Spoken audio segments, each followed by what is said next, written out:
आज ये चर्चा एक भावना के ऊपर है।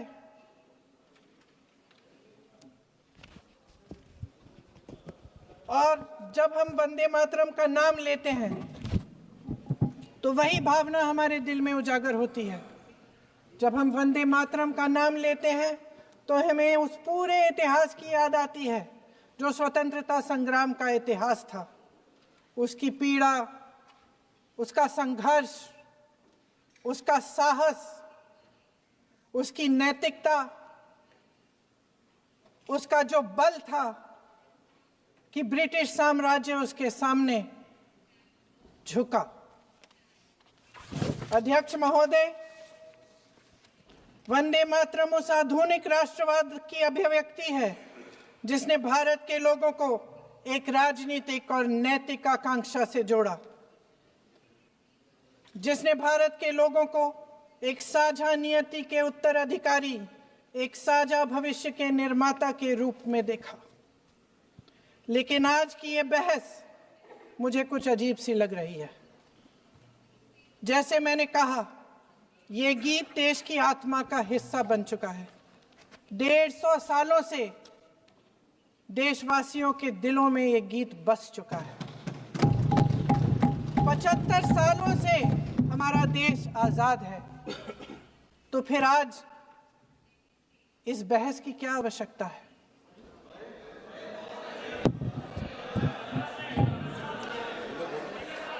हमारा यहाँ मकसद क्या है? जनता से हमें दिया गया दायित्व, जनता का विश्वास, उनके प्रति हमारी जिम्मेदारी, हम किस तरह से इसका इस्तेमाल कर रहे हैं, हमें ये सोचना चाहिए। क्योंकि अब इस मोड़ पर हम इस सदन में अपने राष्ट्रगीत पर भी बहस करेंगे। आपने बहस मांगी है, आपने बहस मांगी है। आप तो इलेक्टोरल रिफॉर्म्स की बहस नहीं मांग रहे थे कि जब तक हम इस पर बहस नहीं करेंगे तब तक उस पर बहस नहीं होगी। इसकी वजह क्या है? इसकी वजह क्या है? हम आज यहाँ ये बहस क्यों कर रहे हैं? हमारा राष्ट्रगीत है, इस पर क्या बहस हो सकती है? हम ये बहस यहाँ आज 2 वजहों से कर रहे हैं। पहला कि बंगाल का चुनाव आ रहा है, हमारे प्रधानमंत्री अपनी भूमिका निभाना चाहते हैं उसमें। और दूसरी वजह ये है, ये मकसद है, पुरानी मकसद इनकी, अध्यक्ष महोदय, कि जिन्होंने स्वतंत्रता की लड़ाई लड़ी, जिन्होंने देश के लिए बड़ी बड़ी कुर्बानियां दी, उन पर सरकार नए आरोप लादने का मौका चाहती है। देश का ध्यान फिर से जनता के ज्वलंत मुद्दों से भटकाना चाहती है। यही एक मकसद है आपका। आपका मकसद है कि हम फिर से उसी अतीत में मंडराते रहें, उसी की तरफ हम देखते रहें जो हो चुका है, जो बीत चुका है। क्योंकि ये सरकार वर्तमान और भविष्य की ओर देखना ही नहीं चाहती, वे इस काबिल ही नहीं रही। सच्चाई ये है अध्यक्ष महोदय कि आज मोदी जी वह प्रधानमंत्री नहीं रहे जो एक समय में थे। सच ये है कि ये दिखने लगा है, उनका आत्मविश्वास घटने लगा है, उनकी नीतियां देश को कमजोर कर रही हैं। और मेरे सत्ता पक्ष के साथी चुप इसलिए हैं क्योंकि अंदर अंदर से वे भी इस बात से सहमत हैं। आज देश के लोग खुश नहीं हैं अध्यक्ष महोदय, परेशान हैं, तमाम समस्याओं से घिरे हुए हैं, और उन समस्याओं का हल आप निकाल नहीं रहे हैं। हाँ ठीक है, उसका भी बोल लेंगे, समय आएगा तो उसका भी बोल लेंगे। बल्कि कल समय आ रहा है, चुनाव पे चर्चा होगी, उस पे भी बोलेंगे। अध्यक्ष महोदय, इनके भी अपने लोग दबी जबान में कहने लगे हैं कि सारी सत्ता को केंद्रित करने से देश का नुकसान हो रहा है। इस बीच अगर हम अतीत की बातें नहीं करेंगे तो कौन सी बातें करेंगे? ये किसी और बात के काबिल ही नहीं है, सिर्फ ध्यान भटकाना है जनता का। इसलिए आज हम वंदे मातरम पर चर्चा कर रहे हैं। वंदे मातरम देश के कण कण में जीवित है, इस पर बहस नहीं हो सकती। लेकिन चलिए, आपने बहस मांगी, आप बहस करना चाहते हैं, बहस करते हैं। आज इस चर्चा को प्रधानमंत्री जी ने शुरू किया, उन्होंने भाषण दिया और इसको कहने में कोई झिझक नहीं है कि भाषण अच्छा देते हैं, थोड़ा सा लंबा, लेकिन भाषण अच्छा देते हैं। सिर्फ एक कमजोरी है, अगर आप इजाजत दें तो मैं बोलूं, एक कमजोरी है। हाँ, उसी पे बोल रहे हैं। वंदे मातरम पे बोलो आप। अब सर मैंने तारीफ कर ली, थोड़ा और विषय वंदे मातरम का है तो हम वंदे मातरम पर ही रखें, ठीक रहेगा। सर ये वंदे मातरम पे ही है। सर आपने प्रधानमंत्री जी को सुना था, अब तो शुरू नहीं हुए। सर भाषण बहुत अच्छा देते हैं, लेकिन तथ्यों के मामले में कमजोर पड़ जाते हैं, बहुत कमजोर। इसमें भी एक कला होती है कि तथ्यों को किस तरह से जनता के सामने रखा जाए। मैं तो नहीं हूं, जनता की प्रतिनिधि हूं, कलाकार तो नहीं हूं। इसीलिए मैं भी सदन के सामने कुछ तथ्य रखना चाहती हूं, लेकिन सिर्फ तथ्य के रूप में रखना चाहती हूं।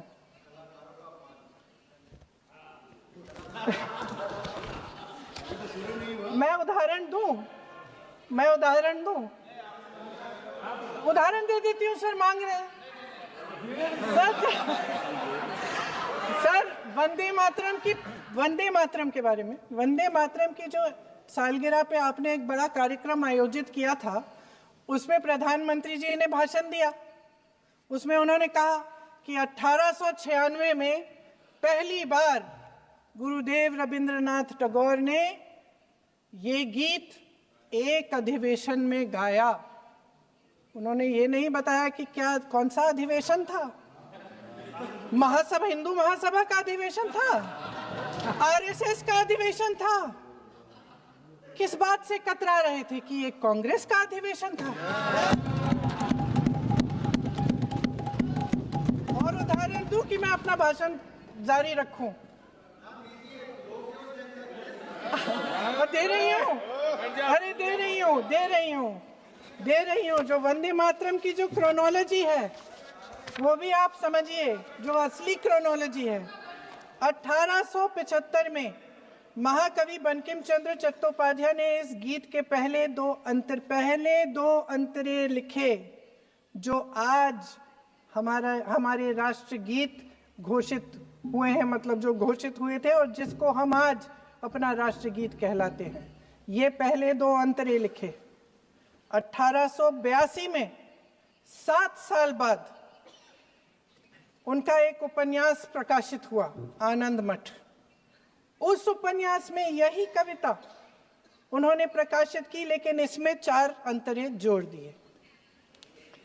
1896 में कांग्रेस के अधिवेशन में गुरुदेव रविंद्रनाथ टैगोर ने पहली बार ये गीत गाया। 1905 में बंगाल के विभाजन के खिलाफ आंदोलन के समय वंदे मातरम जनता की एकता की गुहार बनकर गली गली से उठा। गुरुदेव रविंद्रनाथ टैगोर जैसे महान स्वतंत्रता सेनानी इस गीत को खुद गाते हुए बंगाल की सड़कों पर उतरे। विद्यार्थियों से लेकर किसानों तक, व्यापारियों से लेकर वकीलों तक, हर कोई ये गीत गाने लगा। इस गीत की शक्ति को समझिए।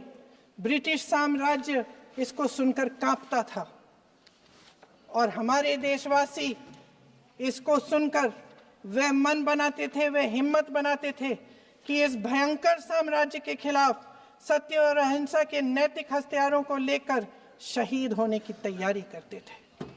ये गीत मातृभूमि के लिए मर मिटने की भावना को जगाता है।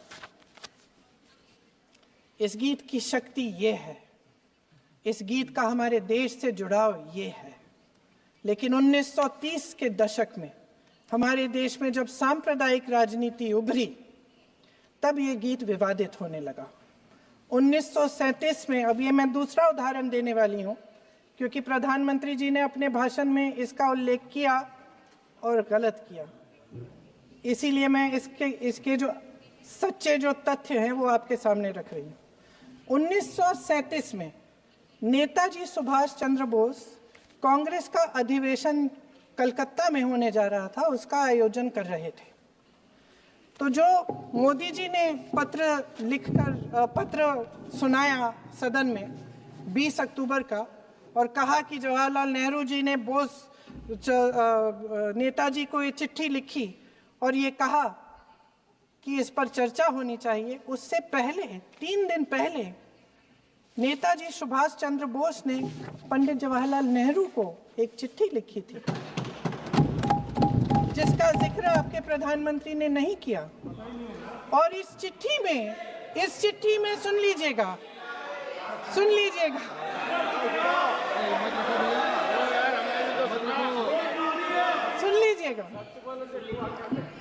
आप नेताजी के लफ्ज नहीं सुनना चाहते? बंगाल का चुनाव आ रहा है,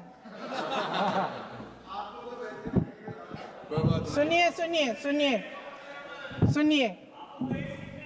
हाँ, कोई बात नहीं, हम तो देश के लिए हैं, हम देश के लिए हैं। आप चुनाव के लिए हैं, हम देश के लिए हैं। हम जितने भी चुनाव हारे, हम यहाँ बैठे रहेंगे और आपसे लड़ते रहेंगे और आपकी विचारधारा से लड़ते रहेंगे। अपने इस देश के लिए, अपनी इस मिट्टी के लिए लड़ते रहेंगे। आप हमें रोक नहीं सकते।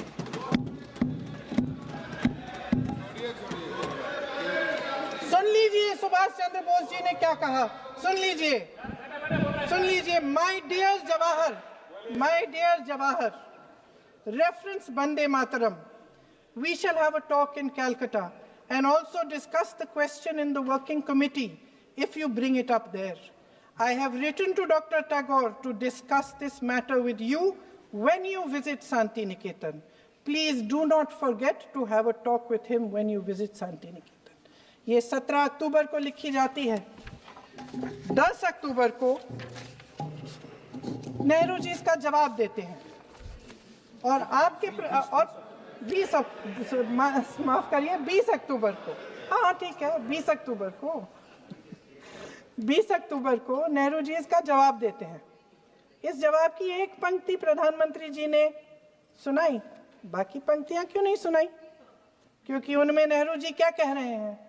There is no doubt that the present outcry against Vande Mataram is to a large extent a manufactured one by the communalists. Whatever we do, we cannot pander to communalists' feelings, but to meet real grievances where they exist. I have decided now to reach Calcutta on the 25th morning. This will give me time to see Dr. Tagore as well as other friends. समझ रहे हैं आप? प्रधान चुप है तो समझ ही गए होंगे। फिर क्या होता है? फिर नेहरू जी कलकत्ता जाते हैं और गुरुदेव जी से मिलते हैं और उसके अगले दिन गुरुदेव जी एक चिट्ठी लिखते हैं जिसमें वो लिखते हैं, अंग्रेजी में चिट्ठी है, उसका एक अंश मैं आपको हिंदी में बता देती हूँ, जिसमें गुरुदेव जी कहते हैं कि जो 2 अंतरे हमेशा गाए जाते थे उनका महत्व इतना गहरा था कि उस हिस्से को कविता के शेष हिस्से तथा पुस्तक के उन अंशों से अलग करने में उन्हें कोई कठिनाई नहीं थी। उन्होंने ये कहा कि स्वतंत्रता संग्राम में हमेशा से वही 2 अंतरे ही गाए जाते थे और उनको गाते हुए कुर्बानी देने वाले सैकड़ों शहीदों के सम्मान के लिए उन्हें ऐसे ही गाना उचित रहेगा। उन्होंने यह भी कहा कि बाद में जोड़े गए अंतरों का सांप्रदायिक मायना निकाला जा सकता है और उस समय के माहौल में उनका इस्तेमाल अनुचित होगा। इसके बाद 28 अक्टूबर 1937 में कांग्रेस की कार्य समिति ने अपने प्रस्ताव में वंदे मातरम को राष्ट्रगीत घोषित किया। उन्हीं दो अंतरों को कार्य समिति की बैठक में महात्मा गांधी जी, नेताजी सुभाष चंद्र बोस, पंडित नेहरू, आचार्य नरेंद्र देव जी, सरदार पटेल जी, गुरुदेव रविंद्रनाथ टैगोर जी सब मौजूद थे। इस प्रस्ताव के ये सभी महापुरुष इस प्रस्ताव से सहमत थे। आगे क्या होता है ये भी सुना लूं। भारत की आजादी के बाद जब इसी गीत के इन्हीं दो अंतरों को 1950 में डॉक्टर राजेंद्र प्रसाद जी ने संविधान समिति में भारत का राष्ट्रगीत घोषित किया, तब लगभग यही महापुरुष मौजूद थे। इनके साथ साथ B.R. अम्बेडकर जी भी सभा में थे और इनके साथ साथ मेरे सत्ता पक्ष के साथियों के नेता श्री श्यामा प्रसाद मुखर्जी भी मौजूद थे। वही दो अंतरे राष्ट्रगीत घोषित किए, किसी ने कोई आपत्ति जारी नहीं की, कोई आपत्ति नहीं जताई। वैसे इन तथ्यों के साथ जुड़ा एक और तथ्य भी है जो मैं यहाँ पे आपके सामने रखना चाहती हूँ। आज हम अपने राष्ट्रगीत पर बहस कर रहे हैं, लेकिन हमारा राष्ट्रगान भी एक कविता का एक अंश ही है, एक लंबी कविता का एक अंश है। और इन दोनों राष्ट्रगीत और राष्ट्रगान के अंश को चुनने में सबसे बड़ी भूमिका गुरुदेव रविंद्रनाथ टैगोर की थी। वंदे मातरम के स्वरूप पर सवाल उठाना, जिसे संविधान सभा ने स्वीकार किया, न सिर्फ उन महापुरुषों का अपमान करना है जिन्होंने अपने महान विवेक से ये निर्णय लिया, मगर एक संविधान विरोधी मंशा को भी उजागर करता है। क्या सत्ता पक्ष के हमारे साथी इतने अहंकारी हो गए हैं कि अपने आप को महात्मा गांधी जी से, रविंद्रनाथ टैगोर जी से, राजेंद्र प्रसाद जी से, बाबा साहब अम्बेडकर जी से, मौलाना आजाद जी से, सरदार पटेल जी से, सुभाष चंद्र बोस जी से बड़ा समझने लग गए हैं? मोदी जी का अपने भाषण में ये कहना कि राष्ट्रगीत को एक विभाजनकारी सोच द्वारा काटा गया, उन सब महापुरुषों का अपमान है जिन्होंने अपना पूरा जीवन इस देश की आजादी की लड़ाई में झोंक दिया। वंदे मातरम को विभाजित करने का आरोप लगाकर आप पूरी संविधान सभा पर आरोप लगा रहे हैं, उसके हर एक नेता को दोषी ठहरा रहे हैं। यह हमारी संविधान सभा और हमारे संविधान का खुला वार है। और जहां तक जवाहरलाल नेहरू जी की बात है, जितनी देर हमारे प्रधानमंत्री देश के प्रधानमंत्री रहे हैं, 12 साल हो गए हैं, लगभग उतने ही सालों के लिए जवाहरलाल नेहरू जी जेल में रहे। किस लिए? इस देश की आजादी के लिए। उसके बाद 17 साल के लिए प्रधानमंत्री रहे। आप बड़ी आलोचना करते हैं इनकी, लेकिन अगर इन्होंने इसरो नहीं बनाया होता तो आज आपका मंगलयान नहीं होता। अगर DRDO नहीं बनाया होता तो तेजस नहीं बनता। अगर IIT और IIM नहीं बनाए होते तो हम आज IT में आगे नहीं होते।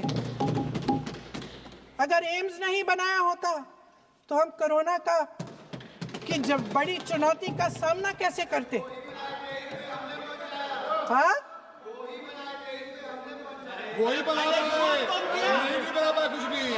इसका मतलब है इस मुद्दे का जवाब नहीं है आपके पास।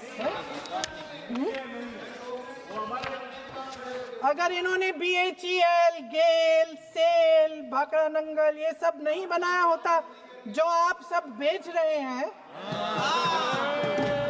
तो ये विकसित भारत कैसे बनता? और मत कहिए बाकी। पंडित जवाहरलाल नेहरू इस देश के लिए जिए।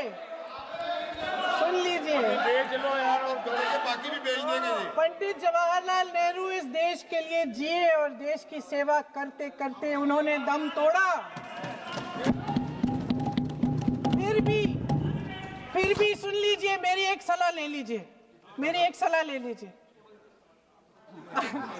सर, मैं आपको आपके माध्यम से सलाह दे रहे हैं, हम छोड़ना नहीं। सर, मैं आपके माध्यम से एक सलाह दे देती हूँ।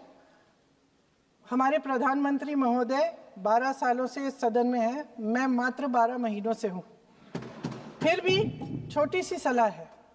उन्होंने अभी हाल ही में चुनाव था, कुछ महीनों पहले उन्होंने एक सूची निकाली थी कि विपक्षी दलों ने और विपक्ष के नेताओं ने कितने अपमान किए हैं इनके, और उसमें शायद 90-99 ऐसे उन्होंने अपमानों की सूची बनाई थी। तो मैं उनको एक छोटी सलाह देना चाहती हूँ कि नेहरू जी से जितनी भी शिकायतें हैं, जितनी भी गलतियां उन्होंने की आपके जहन में, जितनी भी गालियां देनी है, जितना भी अपमान करना है, उसकी भी एक सूची बना दीजिए। नहीं, बात खत्म नहीं है।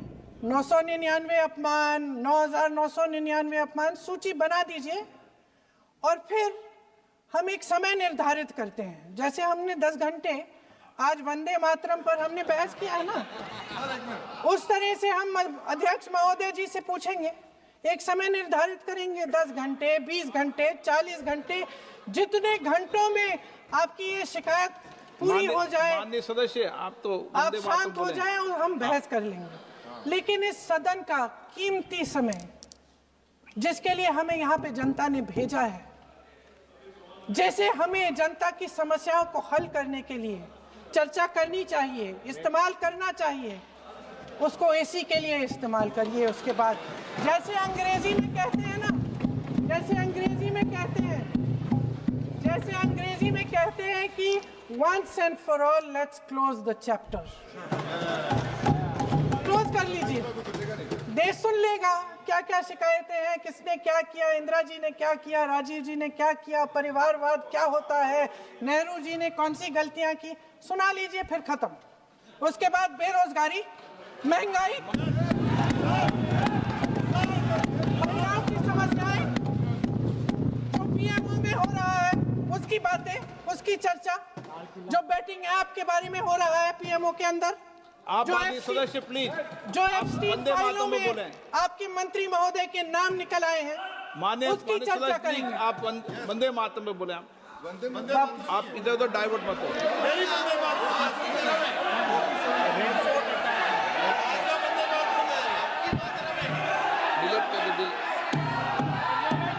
क्या हो गया? आप 1 मिनट, हाँ कर दो। क्या हो गया? अंत में चिड़ी गए।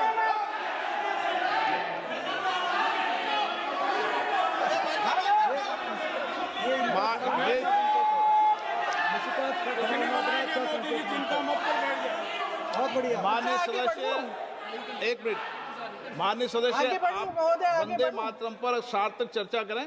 ठीक सर, इधर उधर डाइवर्ट यही थी सर, संक्षिप्त में बात यही थी, कोई डाइवर्ट नहीं होना हम चाहिए अपन को बातें करते रहते हैं। माननीय सदस्य नहीं, आप बिना तथ्यों के कोई बात नहीं करें।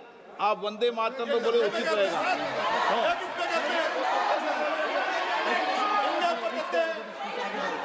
मैं प्लीज, अध्यक्ष महोदय, मैं आपकी बात मानती हूँ, लेकिन बिना तथ्य के बहुत सालों के लिए ये हम पर आरोप डाल रहे हैं। हम चुपचाप सुनते हैं, इनको भी थोड़ी सी संतुलन होनी चाहिए, सुनने की थोड़ी सी हिम्मत होनी चाहिए। ये राजनीति है, हम बोलेंगे, आप वंदे मातरम बोलें।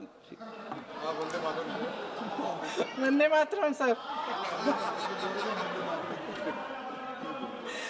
महोदय, आज की ये बहस सिर्फ ध्यान भटकाने के लिए की जा रही है, क्योंकि ये सरकार इस देश के वर्तमान की असलियत छिपाना चाहती है। आज देश का युवा कितना परेशान है, कितनी मुश्किल में है, पेपर लीक होते रहते हैं, बेरोजगारी है, महंगाई इतनी बढ़ चुकी है। इसकी चर्चा हम सदन में क्यों नहीं कर रहे हैं? आरक्षण के साथ जो हो रहा खिलवाड़ है, उसकी चर्चा हम यहाँ क्यों नहीं कर रहे हैं? महिलाओं की बात होगी, बड़े बड़े ऐलान होंगे, मगर उनकी परिस्थितियों को सुधारने के लिए कोई ठोस कदम यहाँ क्यों नहीं उठाया जा रहा है?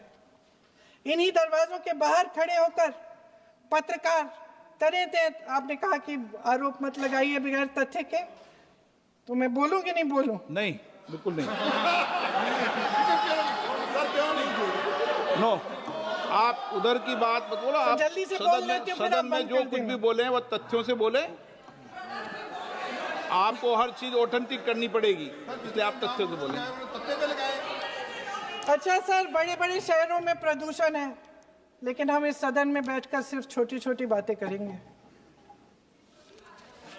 जी, जो अतीत की बातें हैं ना, जो अतीत की बातें हैं ना, जो बार बार आप चाहते हैं कि हम पीछे देखें, लेकिन हम आगे भविष्य की बात, वर्तमान की बात, जो असली समस्याएं हैं उनकी बात न करें, ये छोटी बात होती है। आप में हिम्मत है तो भविष्य की बात करिए, हिम्मत है तो बात करिए कि बेरोजगारी क्यों है, कि पेपर लीक क्यों होते हैं। आप चेयर को एड्रेस करें। आपको अच्छा, खत्म कर लेती हूँ, चेयर के एड्रेस करो आप। अध्यक्ष महोदय जी, सच्चाई ये है कि इनका शासन दमन का शासन है। इनकी राजनीति दिखावे की राजनीति है, इवेंट मैनेजमेंट की राजनीति है, चुनाव से चुनाव तक राजनीति है, तरह तरह के ध्यान भटकाने वाले मुद्दों की राजनीति है। वंदे मातरम इस देश की उन्हीं उम्मीदों की गुहार है जिन्हें आपका शासन हर रोज ठुकरा रहा है। आज भी सरहद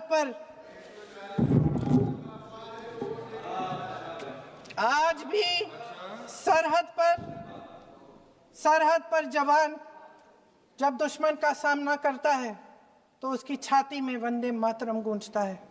आज भी जब हमारा खिलाड़ी अंतर्राष्ट्रीय खेलों में जाता है तो उसके दिल की धड़कन में वंदे मातरम होता है।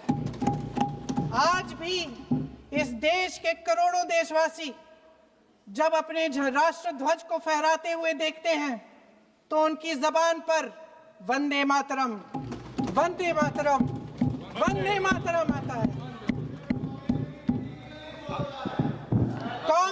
कांग्रेस के हर एक अधिवेशन में 1905 से लेकर आज तक सामूहिक तौर पर वंदे मातरम गाया जाता है।